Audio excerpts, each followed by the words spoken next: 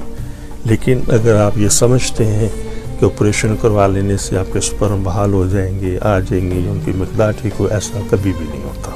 تو شکر الحمدللہ ہمارا ادارہ عرصہ دراز سے ویریکوسیل ہائیڈروسیل کا علاج بغیر آپریشن کے کر رہا ہے، بڑی کامیابی کے ساتھ۔ تو اس کے بیسیکلی کچھ علاج ہیں، ان کو سمجھیں کہ ہم ایک ہی وقت میں بغیر آپریشن کے ویریکوسیل کو ٹھیک کرتے ہیں، وینز اپنی جگہ پر واپس آ جاتی ہیں۔ اس ویریکوسیل نے جو سسٹم کو خراب کیا ہوتا ہے، ڈیمیج کیا ہوتا ہے سپرم کی پروڈکشن کے حوالے سے، اس کے اندر جو پرابلمز آتی ہے اس پرابلمز کو ٹھیک کرتے ہیں۔ اس کے ساتھ ساتھ اس نظام کو ہم طاقتور کرتے ہیں تاکہ یہ پوری ہوش کے ساتھ سپرم کی پروڈکشن نارمل اور صحت مند ہو سکے۔ اور یہ بھی ہمارا جو ڈیوریشن ہے، کیونکہ ویریکوسیل کی تقریباً 5 سٹیجز ہوتی ہیں، ہائیڈروسیل کی تقریباً 4 سٹیجز ہوتی ہیں، تو یہ عمل بھی شکر الحمدللہ ہم 3 ماہ سے لے کر 8 ماہ تک بغیر آپریشن کے مکمل کر لیتے ہیں۔ تو ہمارا جو پروگرام بنانے کا مقصد یہ تھا کہ ساری چیزوں کو آپ انڈرسٹینڈ کریں،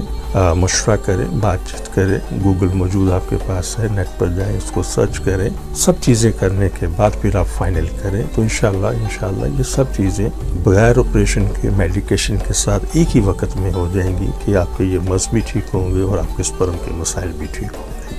ہمارے علم میں کچھ باتیں اور بھی ہیں، ان کا تذکرہ مختصراً میں کرتا چلوں۔ وہ یہ ہے کہ مارکیٹ کے اندر ویریکوسیل کے حوالے سے آپریشن کے ساتھ ساتھ مختلف ٹیکنیک بھی موجود ہیں، مختلف نام ہیں ان کے۔ ہائیڈروسیل آپریشن کے علاوہ کچھ مختلف ٹیکنیکس بھی مارکیٹ میں آ گئی ہیں جو اویلیبل ہیں۔